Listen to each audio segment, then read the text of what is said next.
Your kids could get free or low-cost health coverage from Medicaid or CHIP. Even if you've applied before, they may be eligible now. Kids up to age 19 are covered for checkups, vaccines, dentist visits, hospital care, and more. And if they already have Medicaid or CHIP, remember to renew every year. Visit insurekidsnow.gov or call 877-KIDS-NOW. Paid for by the U.S. Department of Health and Human Services. This is the story of the one. As a custodial supervisor at a high school, he knows that during cold and flu season, germs spread fast. It's why he partners with Grainger to stay fully stocked on the products and supplies he needs, from tissues to disinfectants to floor scrubbers. All so that he can help students, staff, and teachers stay healthy and focused. Call 1-800-GRAINGER, click Grainger.com, or just stop by. Grainger, for the ones who get it done. This is a Bramble Jam podcast.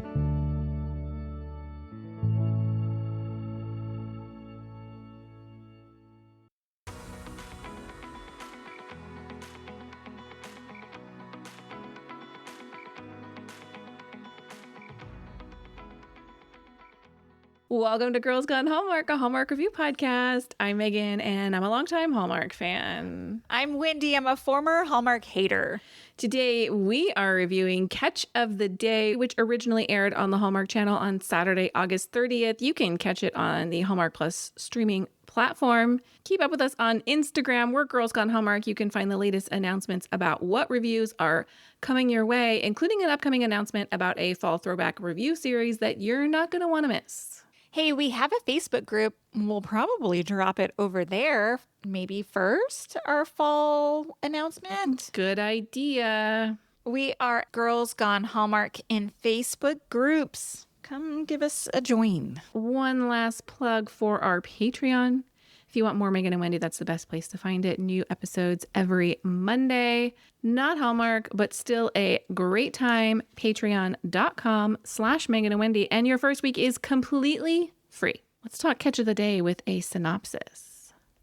On the eve of becoming a New York executive chef, Sophie returns home to help her family's flailing restaurant and runs into Cam, an old crush who makes her question everything. Let me stop right there. Was she on the eve of becoming a New York executive chef?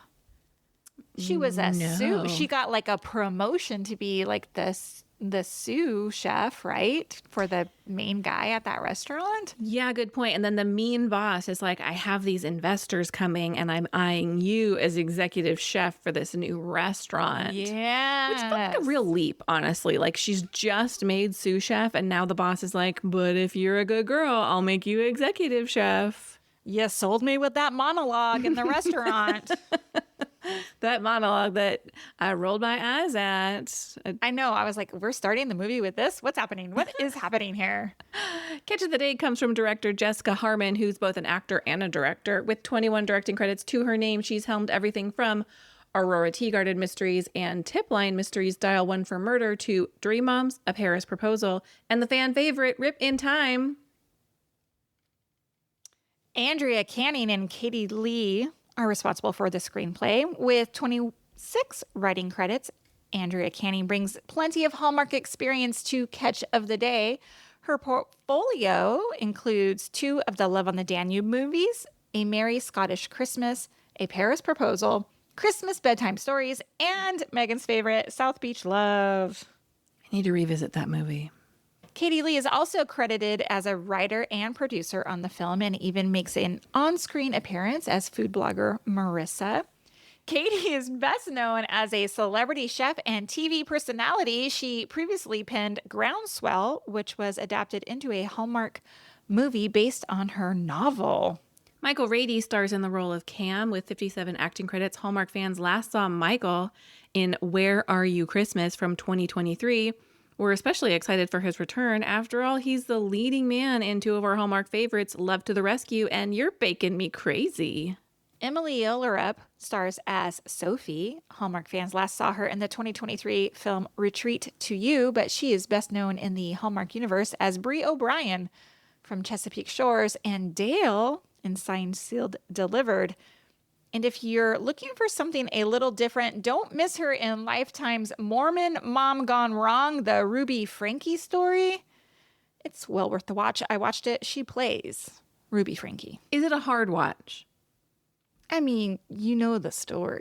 It's, yeah. It's like ripped from the headlines. Yeah, sure. Type. Yeah.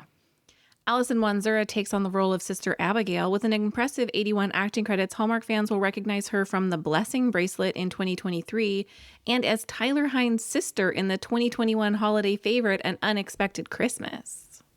Sharon Crandall steps into the role as Sophie's boss, Evelyn. With 42 acting credits, Hallmark fans will recognize her as Lois from the miniseries Holidays. Beyond Hallmark, she's also appeared on Virgin River as Gladys. Tim Perez takes on the role of Javi. Fans may also recognize him from Holidays, where he played Manny Camarena. With 74 acting credits to his name, he brings plenty of experience to the cast. Amanda Huxtable plays fellow chef Julie. This is her first role in a Hallmark project. Layla Varalt plays niece Mia. This is her second Hallmark role, having previously appeared in the 2024 movie Scouting for Christmas.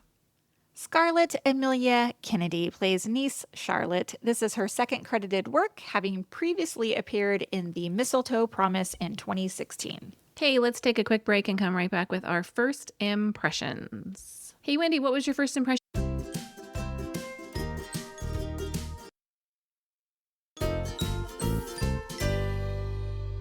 Of Catch of the Day. Well, to me, it looks like the writer couldn't resist a trip to the Hallmark Pantry of Tropes. If you know, you know. Wait, let me tell you my first impression, and then I want to tell you something. My first impression is a throwback Hallmark concept plus oh, Jesus Christ. A throwback Hallmark concept plus a fresh new filming location is a recipe for a Saturday night success. Oh, okay.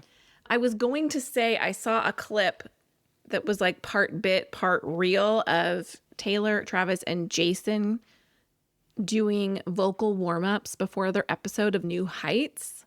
Yeah. Taylor seemed to be, it was hard to tell if they were like being serious about it because Travis and Jason were doing a bit that was from a Will Ferrell movie that I can't think of the name of, the new Anchorman. Mm-hmm. As their warm-up, like he does a warm-up and they were doing it like as a bit, and then Taylor was, but I was like, do we need to start doing like vocal warm-ups? Because Taylor was like, well, do you remember that video clip I sent you just like 2 weeks ago? I was like, oh, look what I found in like my photo archive. Yeah. I think that's what we're doing in that. I think like that's what's been captured in that because we're like making weird noises. That's interesting. Wait, I got to scroll back up. Hold on. Maybe we are. I am hitting record with a camera remote. Those were the days. Yeah, I think we do need to do some. It's not vocal. It's like my mouth gets it's not loose. Yes, exactly. That's kind of what they were doing. It was like almost like tongue twisters that they needed to do to prep their mouths for speaking. All right. We're just going to do it, especially with Countdown to Christmas coming. I know. We're going to up our game. Yeah. Well, what did you like about Catch of the Day? Okay. Listen to me for a second. Well, let me pause you. Don't let my first impression suggest that I am going to ride so hard for this movie that you need to defend yourself, is all I'm going to say. I'm not trying to defend myself. Okay. I just need to be clear about the next thing I'm going to say. If you have not listened to our review of Double Scoop, I think you'll see a little bit of, or if you have listened to our review of Double Scoop, you will hear a little bit of similarities in my personal review of this movie. To me, this movie is classic Hallmark. I think you're going to get exactly what you're hoping to get if you watch this movie. It's truly, if you're like a Hallmark purist who really is looking for a classic Hallmark movie, it's like that. And I didn't hate it. Just like in Double Scoop, I was like, okay, sometimes these kind of Hallmark comfort food movies do something for me. Yes, I understand. I think you're right. Look, I agree with you. This is so deep in the Hallmark formula, it's almost a joke. Like, big city chef goes to save small family business. This is on the spin the wheel of Hallmark movie ideas. Tick, tick, tick, tick, tick, tick, chef, right? Like, pick a profession, pick a conflict. Very Mad Libby in that respect. I think, that being said, and to your point, I think it's old Hallmark done pretty well. It's not shocking in terms of the storytelling. It's not pushing outside of the box. There's no big moves here to be flashy. They're trying to be exactly who they are. But in my opinion, they chose people that would make the movie highly watchable. Agree.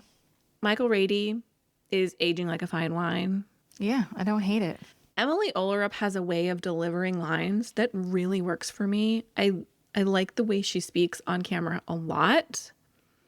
And I have some thoughts about Alison Winsor's character So as Abigail, but as an I. actress, I really enjoy her. I think she played that part of a character I didn't love very much, very well. Yeah. Here's what I'm wondering. Let me scroll back to my notes here. We have 2 writers on this film, right? And I wondered if Katie Lee, I don't know specifically if this was like her idea, her concept. I have no idea. But I wonder if they're like, okay, well, let's put you with Andrea Canning, who is obviously a well-seasoned writer for Hallmark. Similar to what we learned last Countdown to Christmas when our friend Danny Pellegrino got paired with a Hallmark writer and then they both got screenwriting credit, remember?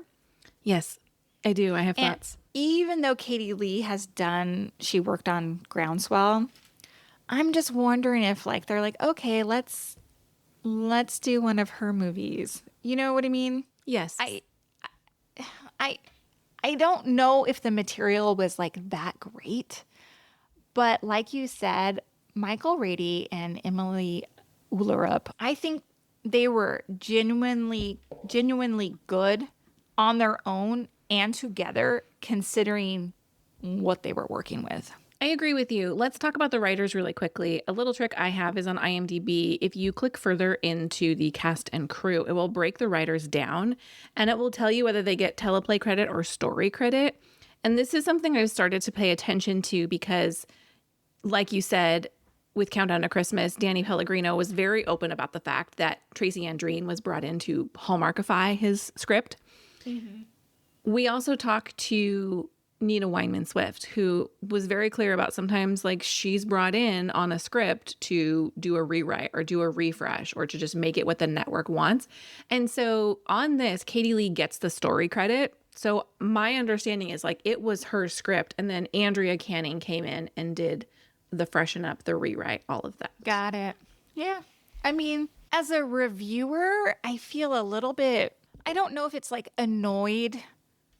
It feels lazy to me, maybe as a writer who's like, oh, I'm going to write this Hallmark movie because this is what their viewers like. And I want to just put full stop. I didn't love the story. So it, like you said, Mad Libs, it was very Mad Libby. Like she's like, okay, it's like me saying like, I'm going to write a Hallmark movie and these are the tropes that I'm going to tick off. Like it just feels uninspired. So that's interesting. I don't disagree with you that I think the script was a little uninspired. However, if you look at perhaps the recent ratings, right, we saw that Double Scoop significantly outperformed Providence Falls by huge numbers. Yeah. And there could be a million reasons for that. But I think a big one is that the main Hallmark audience likes what they like and they like what they know and they like what's comfortable. And so for writers to be like, yeah, I'm going to write within that because someone's going to pick this script up. And someone like Katie Lee, who's had the opportunity,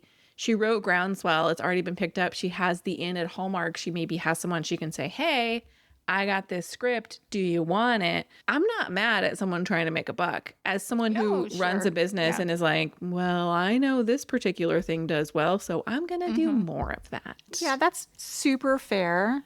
I'm just questioning myself. I know what I like in a Hallmark movie, and I feel like I'm the outlier. For sure. I don't think you're wrong. I think we both are. But with that said, sometimes I like a comfy, cozy movie. So this did do things for me. I think 2 back-to-back is rough, maybe. Yeah. It pushes me back into hater mode, you know? Yeah. I want to talk about Katie Lee about her role in this movie because I was a little worried because back in Groundswell, she had a pretty large part, a pretty present part on screen. I think the role she played in this, if you're going to give her a cameo, I think this role was perfect. It had mild impact to the storyline. It was an important enough role, but it wasn't detracting from the story in the sense of like, we got to squeeze in this well-known face somewhere. I appreciated the way in which she was used. I agree. I thought that was a perfect like spot for her. I also thought the voice that she was giving was so Christina on the Coast. I can't remember her last name right now. Hawk. Christina Hawk. Like it was, the inflection in her voice sounded so much like her to me. And I was like, I wonder if she's doing that on purpose. Like this If is that's like her influencer voice. Uh-huh. Yeah, exactly. Let me give you some little tidbits of things I did like. I appreciated that Cam and Sophie were actually mature enough to be like, hey, my life is here and you should go pursue your dreams. That felt refreshingly grown up. Mm-hmm. I was really happy. Like, I was really happy that Cam was like, yeah, like, I'm happy here. You need to go do that. She agrees. And, you know, well, she agrees temporarily, but I thought I enjoyed that maturity. Me too. Let's talk about often it. For sure. Okay, go ahead. No, I just mean like Oh, that was my fault. That was confusing. But yes, let's put it out in the open. Like let's talk about what's going on. yeah.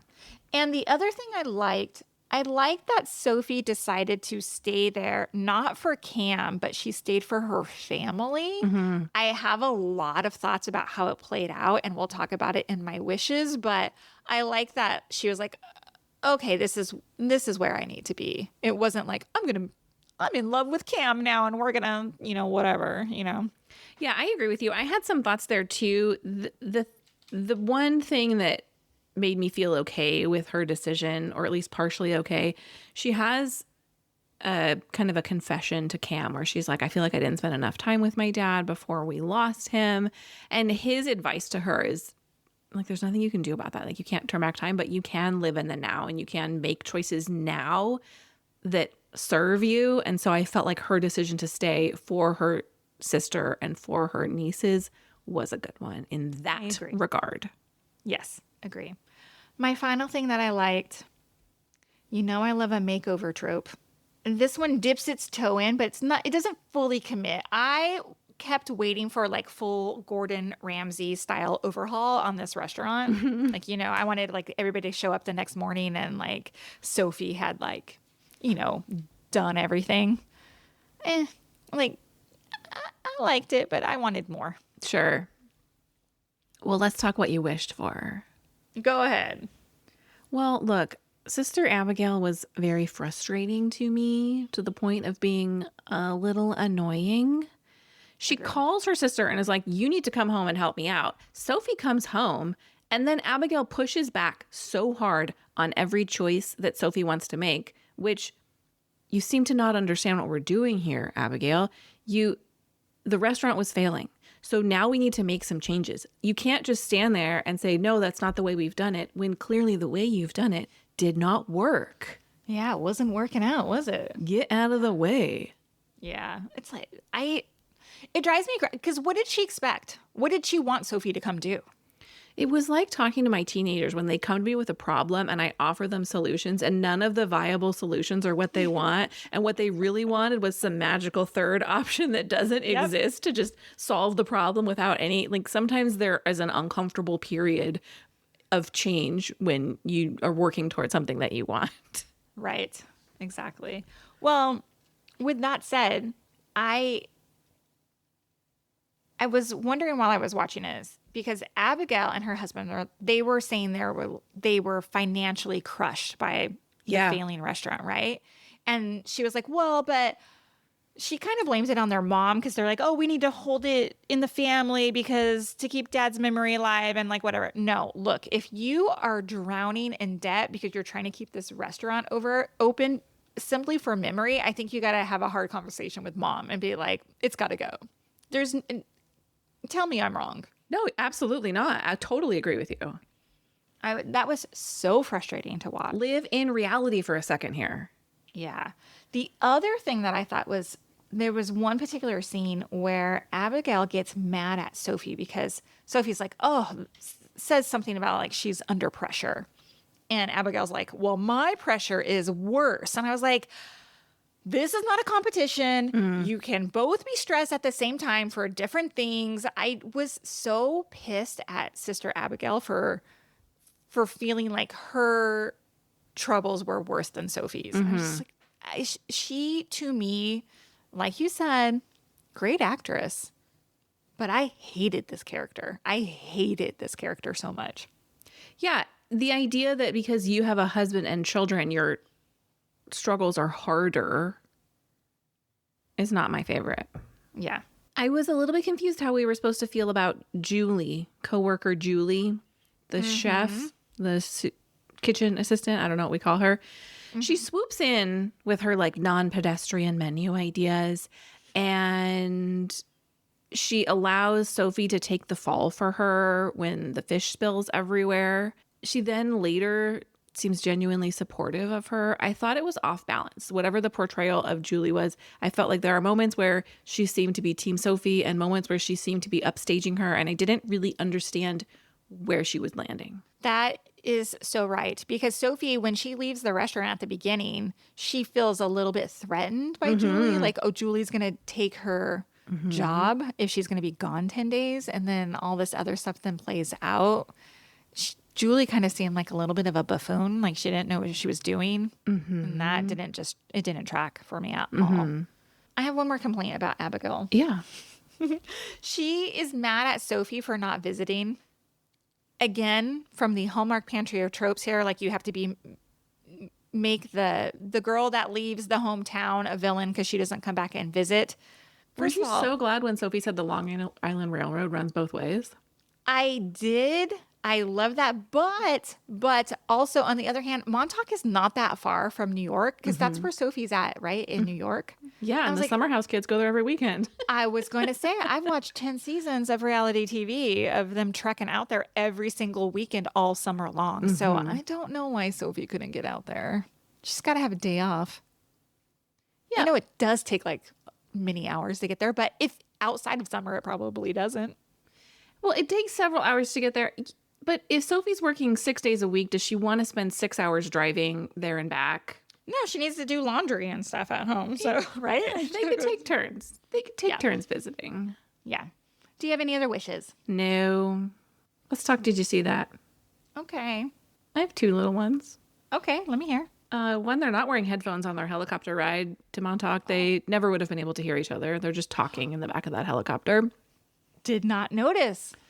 And this is another throwback. Did you see that Emily is wearing the brand Mother denim as you clocked in another recent movie? Must be the Hallmark costume designer fave brand.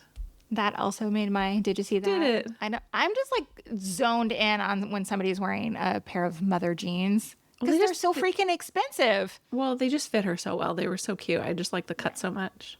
Yeah. My other did you see that's are in one scene when they go to the beach with the family and Cam is there are so many bugs. Oh. I can see them on screen. She's wearing like a really cute kind of like woven bucket hat and they're like flying under her hat. Oh, I was like, no. How is she like keeping that face without like freaking out that there's swatting them away? Yes. And then my other did you see that is at the end of the movie when they reopen on by the 4th of July. Excuse me, was this movie supposed to come out earlier this summer? I hated we're already past that time frame. Make it Labor Day, people. But we see like their restaurant refresh and there are barely any dining tables in there. Yes, there's way too much dead space in that restaurant. Yeah. I was like, make your shot tighter and just put all these tables together so the restaurant looks full and busy. That does not make any sense to me. That's all I got. Hey, what'd you rate Catch of the Day? I gave it 3 stars. Me too. Okay. I didn't hate it. I really like the actors that are in it. Yeah, you don't need to defend your rating at all. I feel like I'm I not do. going to. Okay. Thank you for listening to this episode of Girls Gone Hallmark, a Bramble Jam podcast. We'll be back next time with more Hallmark reviews. Goodbye. Bye.